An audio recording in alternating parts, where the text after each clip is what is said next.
Welcome to your college-bound kid, a podcast for parents, college counselors, students, and anyone who wants a weekly deep dive into the world of college admissions.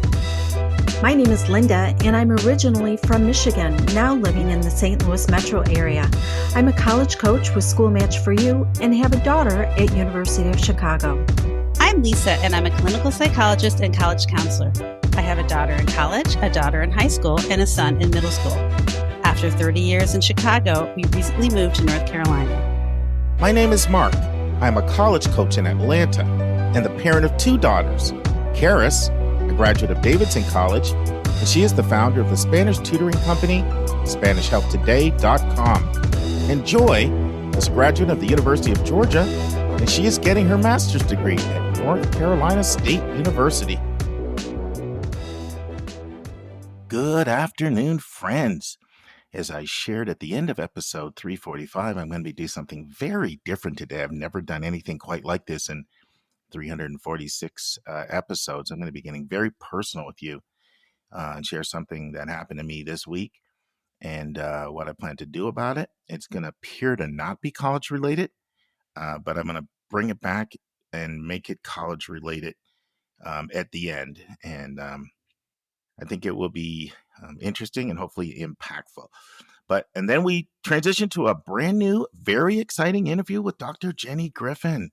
She's the Dean of Apex at the College of Wooster, and she'll be talking about how to utilize and tap into all of the resources available to students in order to be successful while you're in college. So I'm very excited about that interview that Lisa will be conducting.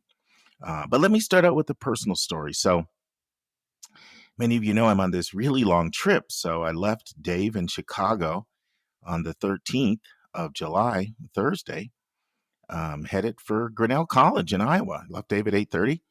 I got to Grinnell. Everything was perfectly fine. I was walking around my hotel, and then all of a sudden, I could not put any weight at all on my left leg, and I could tell the pain was coming from my knee. So, and it was pretty excruciating. And remember, I'm en route to this family reunion that was 20 of us from like Los Angeles and Arizona and Minnesota and Colorado, Georgia, North Carolina, and Canada. And I'm like the point person. I've organized this whole thing for the last couple of years. All the rooms are in my name. I'm picking people up at the airport. I knew not to call Dave because he's going to tell me to go to emergency. He just is. And I'm not going to emergency in the middle of Iowa cornfields. So I just like powered through it. And I was hoping it would be better in the morning, but I could kind of tell it wasn't going to be. So it was kind of brutal next couple of days because I drove next day to Lincoln, Nebraska, and I really couldn't move without excruciating pain. Like if I could lie down on my back, put a knee pad on, put ice on it, elevate it, I'd be fine. But you really can't live without moving. You got to get out of bed. You got to get out of the car. The worst, you can order your food. And I did that, like Uber and drive-thrus, but you got to go to the bathroom. So you just can't live without moving. So I like powered through, made it to Denver, where I picked up my two daughters and their best friend, Chelsea. We got to Colorado Springs. You're supposed to spend the night in Colorado Springs. And I said, okay, it's okay to call Dave now. So I called him. And by the way, Colorado Springs is just like 4 to 5 hours from Pagosa Springs, which is where we're heading next to pick everybody up. And so I call him and he's like, get in the hospital now. Well, I was pretty recalcitrant. I was determined to get to Pagosa Springs, where everybody was. And I kind of did that. He was upset with me. But I made it and we got there. And let me finish the story and then I'll circle back. So I did go into the hospital immediately into emergency. And Dave was concerned. He's like, if you have a DVT, this could be a blood clot. People die every day. It goes to their lungs. But I didn't think I had it because I read all the YouTube videos and I didn't have the swelling in the calf. But when I got there, the emergency medical doctor, he ruled that out, that I didn't have the blood clot right away. I didn't have that swelling in the calf. But then he said, I'm going to give you a needle and it's going to hurt. And you don't like to hear that. I was like, can you numb it? He said, that would only make it worse. So guess what? He was telling the truth. It hurt. But he sticks a needle in me and he pulls out this test tube of, I'll try to not gross you out, but it looked like dark, dirty water, and it was supposed to be clear. So he's like, you've got an infection. And guess what? You just bought yourself a stay in the hospital. So long story short, he does arthroscopic knee surgery on me. He drains my knee, and he said there's like a beer bottle of like pulse in my knee. And it turns out it's something called septic arthritis. And anybody can get it. Basically, if you have like any cut anywhere in your body, some bacteria can get in and it can go right to your knee. It's anything to do with age or anything like that. So I'm in the hospital for 2 days, Sunday through Tuesday. And then they do let me out for the last 3 days of the family reunion. But I have to go in for outpatient IV shots. They say for 14 days. So I basically extend my stay up here in Pagosa Springs, which is where I'm coming to you from. Family reunion, everybody ended that on Saturday. But I'm up here until next Friday getting these IV intravenous drug shots. But the nice thing is, as of a few hours ago, they've converted me over to pills, because they say that they've been studying and they're not finding any more bacteria. So they think the antibiotics have killed the bacteria, and I can go to the oral medicine. So fortunately, I don't have to go in and get that IV in me every day, because I'm one of these people, it's hard for them to find my vein. So they keep picking me and calling other nurses over to finally get someone that can find a vein. Anyway, while all this is going on, Dave has a phone call with me. And my daughter's listening to the phone call. And he says, you're hard-headed, dude. I'm an emergency medical doctor. When I tell you to go to emergency, get in there. But then he says something which I know I needed to hear, but it's really painful. He says, and by the way, I'm not saying this was caused by weight or anything like that, but when you're not in tip-top shape, your body doesn't fight off infections as well. He says, I need you to lose 80 pounds. And then Joy hears it. She's there. And then she sends me a text later, and I'm going to read it. This is painful for me to share, but I told you I'm going to be raw and transparent with you today. So this is what it says, Joy's text. If it is not, and I'm getting tears just reading this. If it is not abundantly clear, I love you to pieces.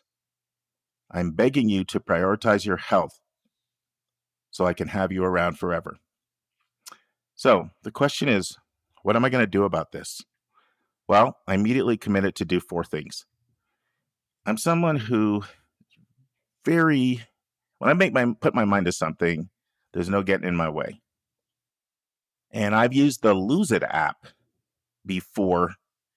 And every time I've used it, I've lost weight, like 20 pounds, 30 pounds.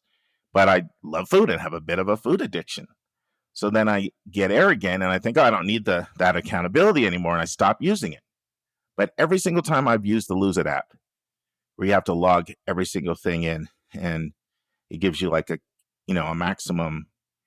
Well, basically the way it works is you set out with a goal. So my goal is going to be to lose 1.5 pounds a week for 52 weeks, which will be exactly 80 pounds.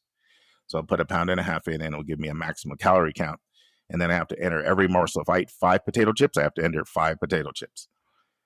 But that accountability has always worked for me. But then I've always gotten arrogant and said, I don't need this thing anymore. And I've stopped, and then I go back to my bad habit. So I'm going back to using Lose It starting August 1st. That's the first thing I'm doing. The second thing is I'm giving a weekly report to Joy, Carson, and Nitra, my wife and my 2 daughters, every week. I have to say I went 7 for 7. 7 for 7 will mean I entered and logged every morsel all 7 days. And I also stayed under the maximum calorie cap every day. Like it might be 2,100 or whatever it is, 1,900, can't remember. And 7 for 7 means logged every day, stayed under the calorie cap every single day. Monthly, I'm going to give reports to Dave, Norman, and Troy. Those are my 3 best friends, my brother Norm, Dave, and Troy, who's in Cleveland right now. And I'm going to share. And the third thing I'm going to do is I'm going to share my progress on this podcast. I'm not going to do like this where I'm going to go in depth. I'm just going to say, hey, I went 7 for 7 a day. I've lost 1.3 pounds. I've lost 2.6 pounds. I'm going to keep doing that tracker for you. Once again, I'm just going to take like 5 seconds on it, but I'm going to do it. And I'll share why in a second.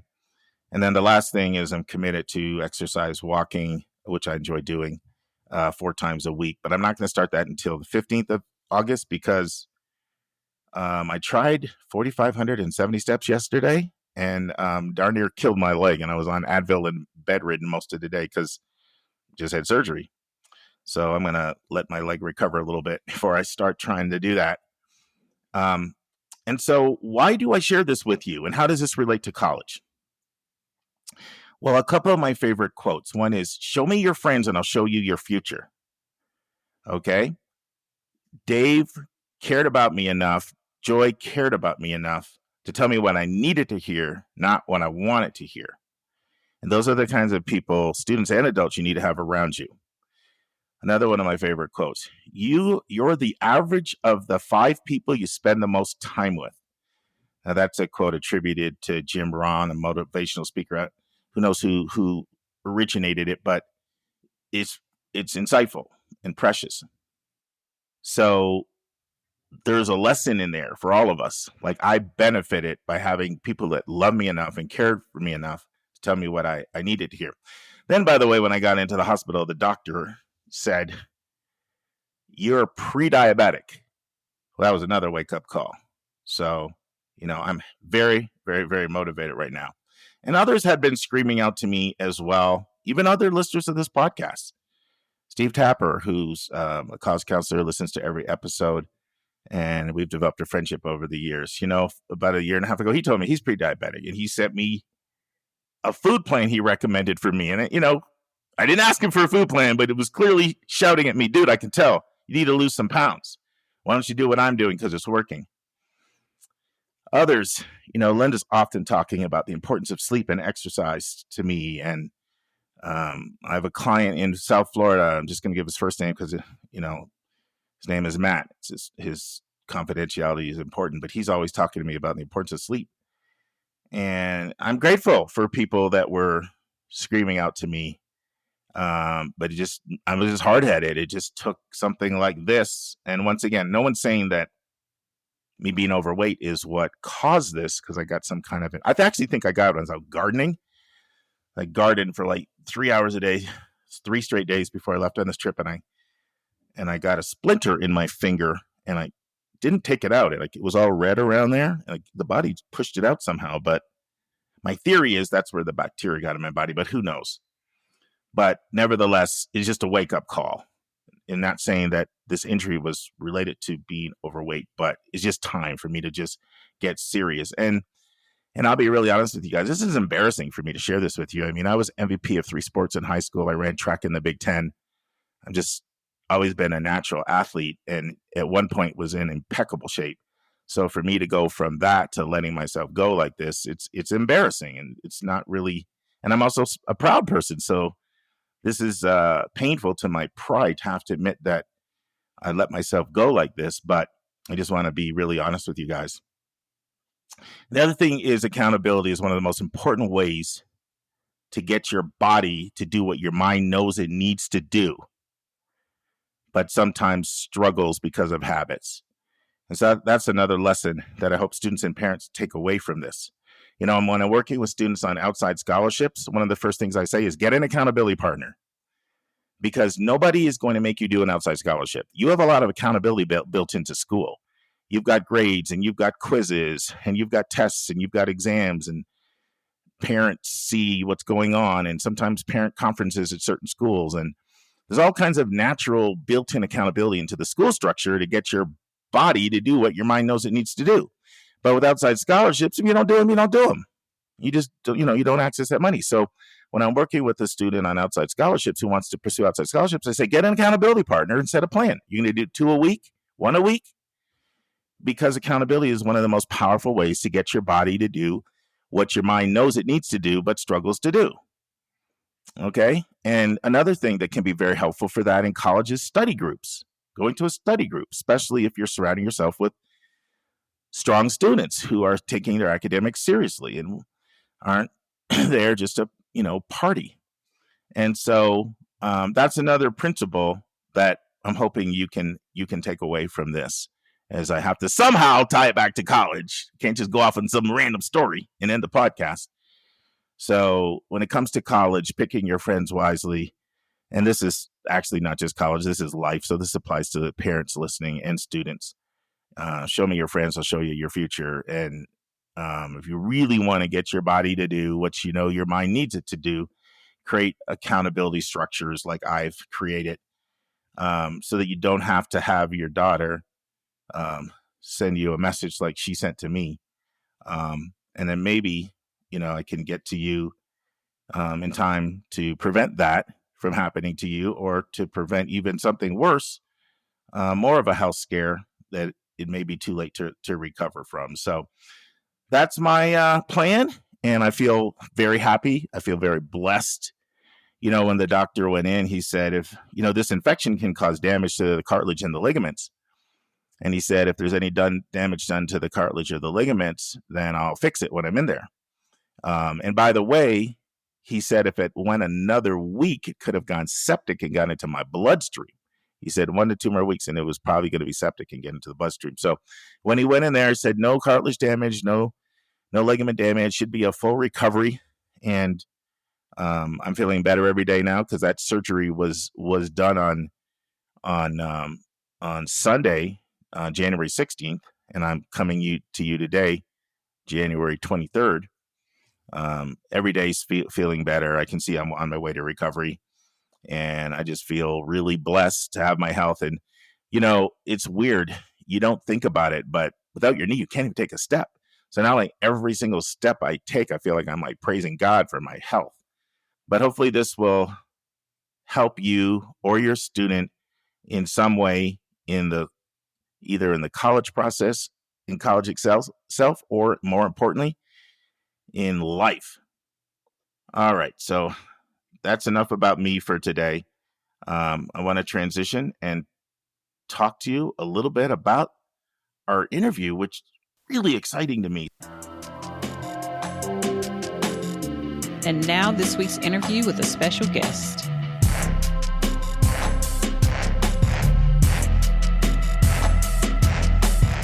Some of you may remember in April, I did a college fly-in to the College of Wooster.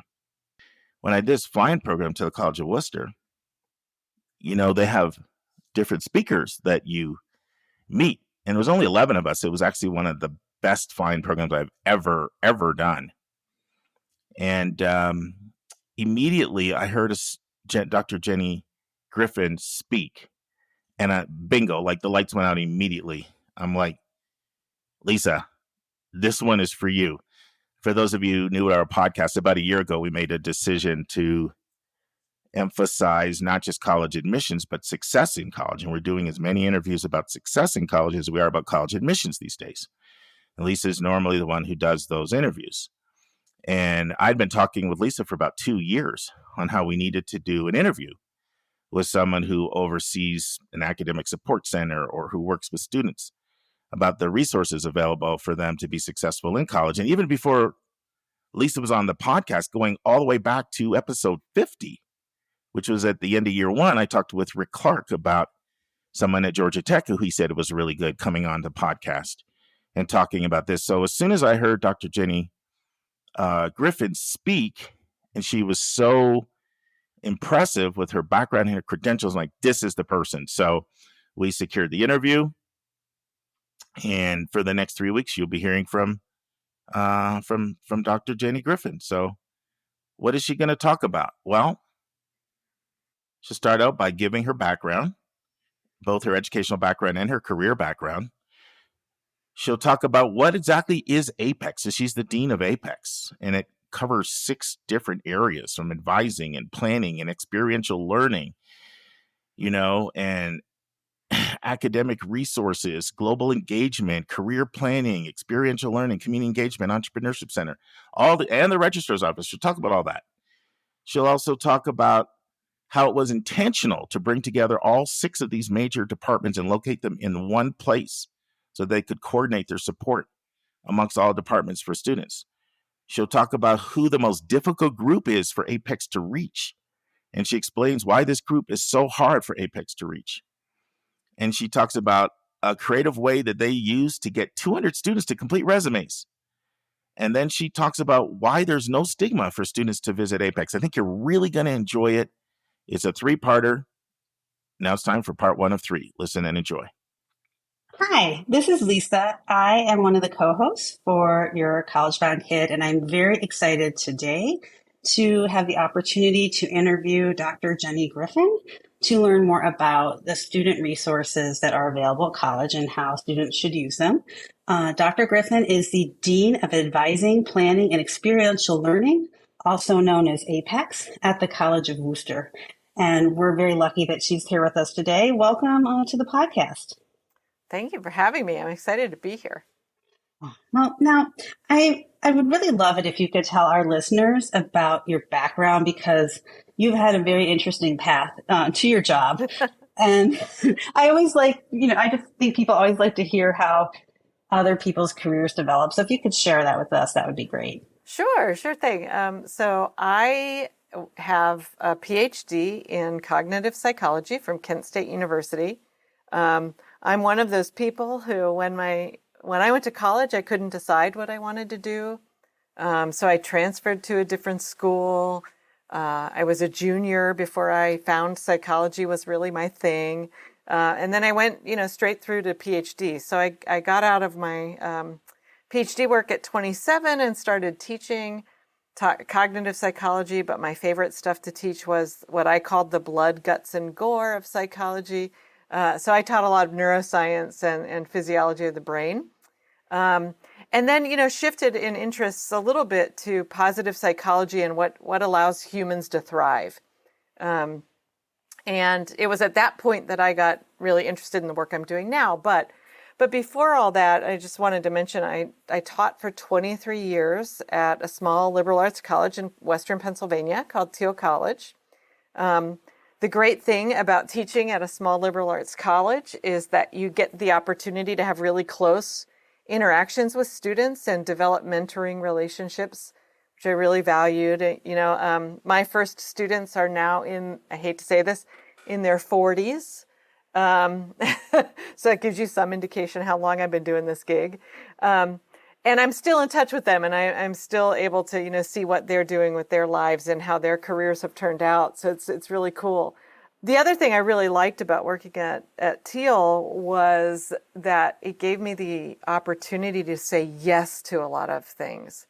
So I was chair of my department for a while, and we developed a neuroscience program, and I chaired that program for a while. The president asked me to be part of the first year experience program and developing that. And so I was on that committee. And then once that was formed, I was asked to co-chair that with our dean of students. So I got to really sort of dive into what does student development look like at 18 years old? What are those transitions? What do those look like? And then then I was asked to be the assistant academic dean. And in that job, I got to do career planning and oversee career planning. I also got the wonderful job of making a culture of assessment at our institution. So those of you who are in higher ed or know about higher ed, higher learning or education learning outcomes were a big thing. And so I got the joy of doing that job for a while too. All of that, I think, was training for the job I'm doing now. And so, I hit 50 years old, and my kids had moved out of the house, so I was an empty nester. And it was time to start looking for, new challenges and new opportunities.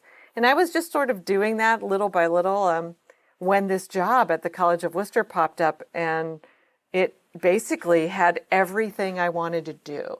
And so I inquired about it. I talked with the recruiter. He encouraged me to apply. I applied. I kept my hopes really low because I really wanted this job. I felt I was a really good fit and was just thrilled when the job was offered to me, because I get to use so many of the great things that I learned along the way in this now 30 plus years in higher ed. Yeah, I love that story because it's almost like just through fate and happenstance, you were doing all the things that would train you for your current position at Apex. Right. It's just a really nice story. So tell us more about Apex, what you do there, and what services that it provides. Sure thing. So colleges, of course, love acronyms. And I'm so happy that you made sure that you talked about the acronym. So APEX does stand for Advising, Planning, and Experiential Learning. But really, we do so much more. So we are 7 offices that are co-located at a central point on the college campus. So we are housed in the library. And on the College of Wooster campus, the library is a hub. It's a hub of activity. So whoever, made this grand plan when APEX was developed really thought very hard about where should we locate ourselves so that students sort of almost have to pass through our doors and have to, if they want to use the library, they're going to come in, at one time or another. The 7 offices that we have are, let me see if I can get them. Actually, I should correct myself. We're now 6 offices, and I'll tell you a little bit about that in a second. But we have the Academic Resource Center. We have Global Engagement. We have Career Planning. Parents always want to know more about career planning. We have Experiential Learning and Community Engagement. That's one office. We have an Entrepreneurship Center. That's located here as well. And then our anchor, what anchors us is we have the registrar's office. I say that's an anchor because students have to come in a couple of times during their career and speak with the registrar. So some students find their way to us that way. Here's the really cool piece about APEX, though, and I'm learning that this model is now beginning to grow nationally. But one of the things that we did, beside from co-locating, so we're all sort of in a space that has a common space for the students out in the center, and then I like to talk about it as the students allow us to have our offices around the perimeter of their space. But we also decided when APEX formed, we would really intentionally integrate the functions of our offices so that if a student comes into APEX, all they know is, I'm going to APEX. Somebody says, go to APEX for that. They don't necessarily know until after they've been in once or twice or maybe 4 times that they're dealing with different offices. So a student might come in because their professor said, I think you could use some help with study skills, and go see somebody in APEX. So they walk in, they come to the front desk, and they say, my professor told me I should talk to somebody about study skills. So we direct them to the Academic Resource Center. They set up an appointment, they talk with somebody. During the course of that conversation, the student mentions that they've been talking with their folks about internships and what they should do this summer. We just walk them directly across the office. They can contact somebody in experiential learning or career planning and start that search for an internship. Aside from that, just traffic flow where we can get students to those places and connect them really quickly and conveniently for the student, we actually plan programming together. So when students come back from a study away trip, they'll have a meeting with the global engagement staff, but we'll also have someone from career planning there to help them articulate what skills employers might appreciate that they developed while they were studying away. So we really do try to integrate the way we advise so that we're looking at the student as a whole person. Yeah, I really think that is an amazing model, and I hope it catches on more nationwide because to me, obviously people are whole people. They're just not segmented needs, right? Study abroad need, career need, study skills need, but also it really reduces barriers. Like there's always these barriers to accessing services. And if it's just next door and you just yell out your office and say, hey, so-and-so, do you have time to see this student now? And there is no barrier. It just happens. Right. And they don't have to come back. They don't have to make an appointment. That's where you lose a lot of people, I think. Right. And the impetus for forming APEX was really thinking about how do we... Well, let me back up a little bit. The College of Wooster is known as a place where students get individualized mentoring during their independent study in the senior year. And about 10 years ago, the then president, really wanted students to have that kind of feeling throughout their development over the 4 years. And so, one of the things that happened was the groups of faculty and staff that were working on this strategic initiative really started thinking about how do we create the best advising system we possibly can. We're a small campus, but at the moment that project began, one office was located across a major thoroughfare, so students had to cross a really busy road to get to it. Another office was in a building at the far end of campus. So these services were sort of all over the place. Some of them were in academic affairs, others were in student affairs, and so there were different people supervising, and so students could easily get lost in translation, right? Get lost moving from one building to the next, or meeting with someone only to be told, no, you really need to go someplace else. And then being so exhausted, they didn't want to get there, right? Or I'll do that tomorrow. And then tomorrow comes and, well, I don't have time to do it, right? So the model works so well because, we're all just here. And even if we can't meet with that student right that minute, we can give them really personalized attention that minute and say, yeah, I'm so excited to meet with you. Let's get you on my calendar so that you can meet with me. Yeah, it's really one of those brilliant, quiet, but revolutionary ideas. Yeah. Because I think as institutions, they develop and they've always done it, that this office is here and that office is right over there, rather than thinking, well, does that make sense? Is that really the most even efficient use of our employees?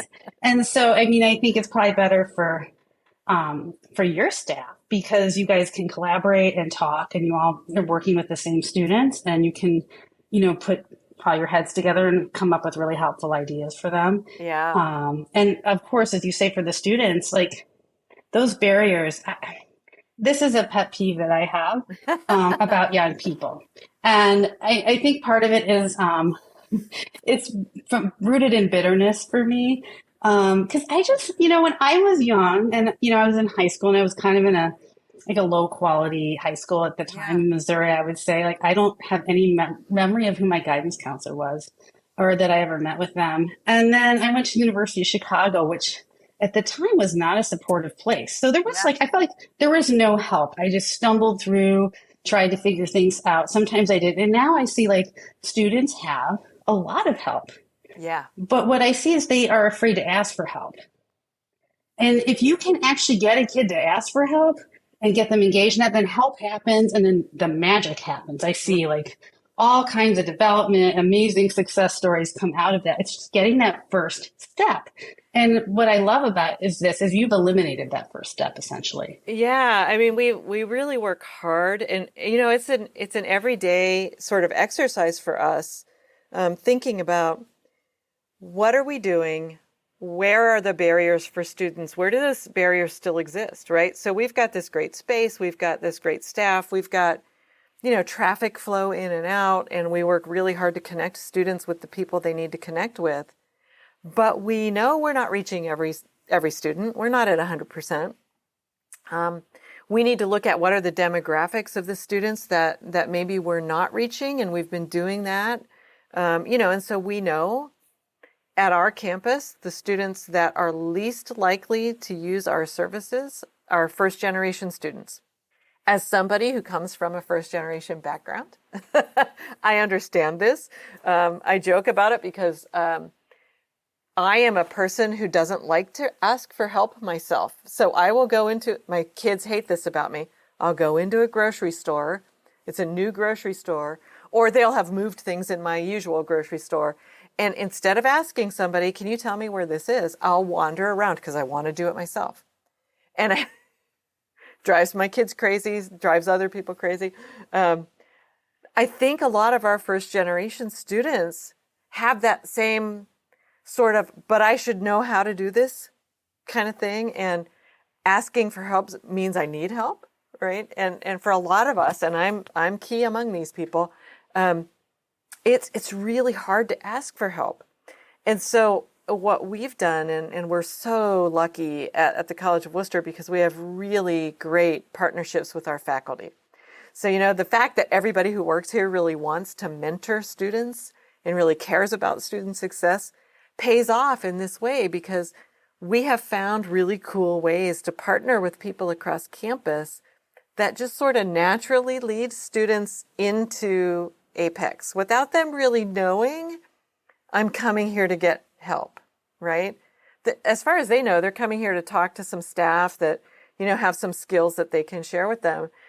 One example, really quick example, is every year when the school year starts, we have 10 days where every afternoon students can wander in and talk with somebody to help them formulate their resume that they can use to apply for a job on campus. So students know, I want a job on campus. I need a job on campus. And our partners across campus know that we do this every year. We spread it out so that folks know, hey, the resume clinic's going on, drop in. You don't have to have an appointment, just come on by and someone will help you. We get each year in that first 10 days, about 200 first-year students who come through because they're going to apply for an on-campus job and they need a resume. So it's a super simple thing. People know that service is out there and they drop in for it, right? So right away we have 200 students. We also offer workshops in the fall semester for first-year students where we go out to a central place on campus, a classroom that will hold a bunch of students. Our first-year seminar instructors require their students to drop into these workshops. They don't have to go to every one all semester, but they have a few that they're assigned to go to. Then they go back to class and they tell the rest of the class, here's what we learned at the seminar, right? So the word gets out there, Apex gets out there. And we've had as many as, 90 students at a time in one of those workshops. So they're super popular. Students learn about Apex that way, right? So we're really, really sort of in this great position that, the staff in Apex built this great relationship with the faculty, and we work really hard to make sure that we're maintaining that, because without our faculty, would students know to get here? How would they know, right? So I can't say enough about how glad I am to work with the faculty that we work with. Yeah, that's another an amazing piece of all this. I think, I was first gen too.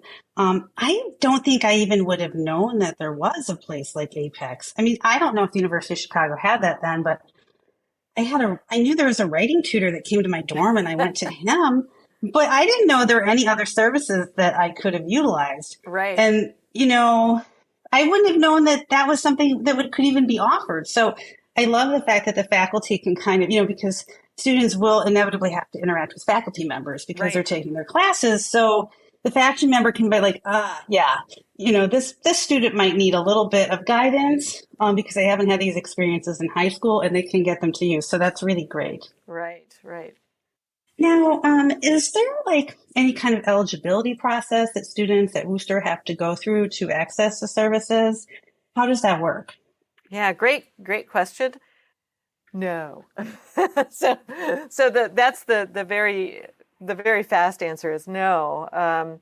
One of the things that I love doing is our admissions office always brings their tour through the library. So several times a day, we hear people, tour guides talking about, and this is Apex, this is what Apex does. They talk a little bit about career services. They talk a little bit about our Apex Fellows program, which we can talk about in a bit if you want. And then they say, and all of this is free. And when I talk to parents and their family, I like to frame it a little differently. I like to frame it as, this is not free. These services are supported by the tuition that you are paying as a student at the College of Wooster. We believe so strongly in the importance of these that the college supports them and your tuition supports us, right? So if that's the case, then you should be using the services that you are paying for. So you should know that if you're having trouble managing your time and you're not used to having classes only on Monday, Wednesday, and Friday, and then you don't know what to do with your Tuesdays and Thursdays, there's somebody who can help you walk through what does your day by day, hour by hour schedule look like. And you've already paid for that service. So you should take advantage of it.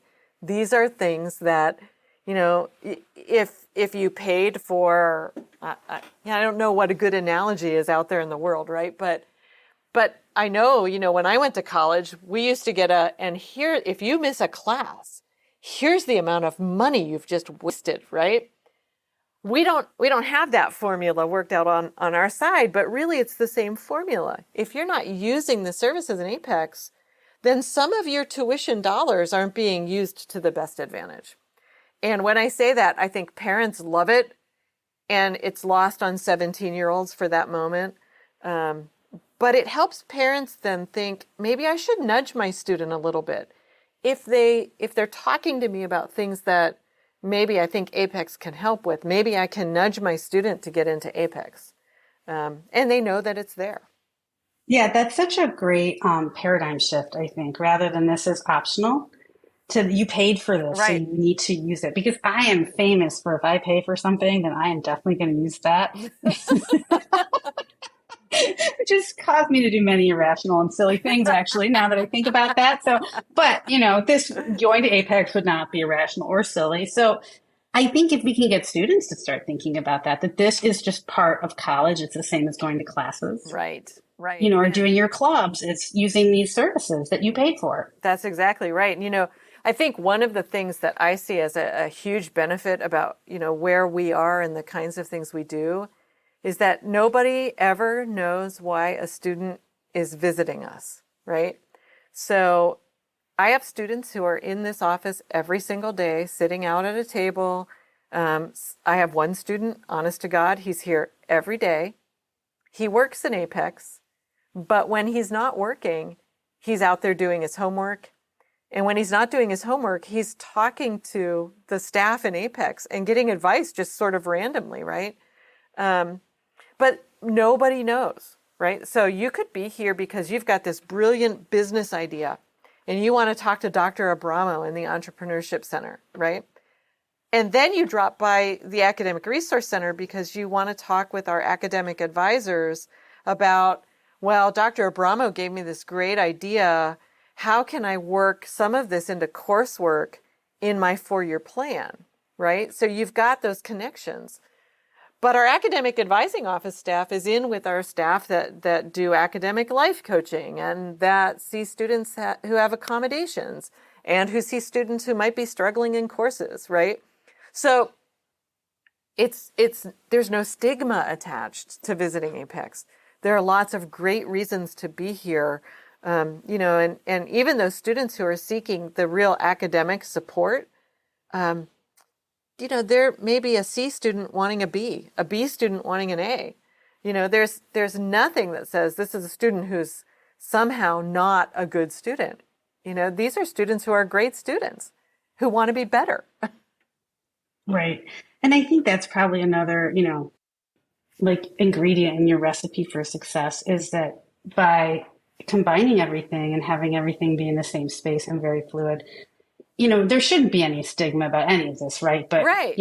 Teenage kids, right? Or grown-ups for that matter, there might be but this just kind of even removes the opportunity to be worried about that. Right. Absolutely. Friends, this concludes the first part of our 3-part interview.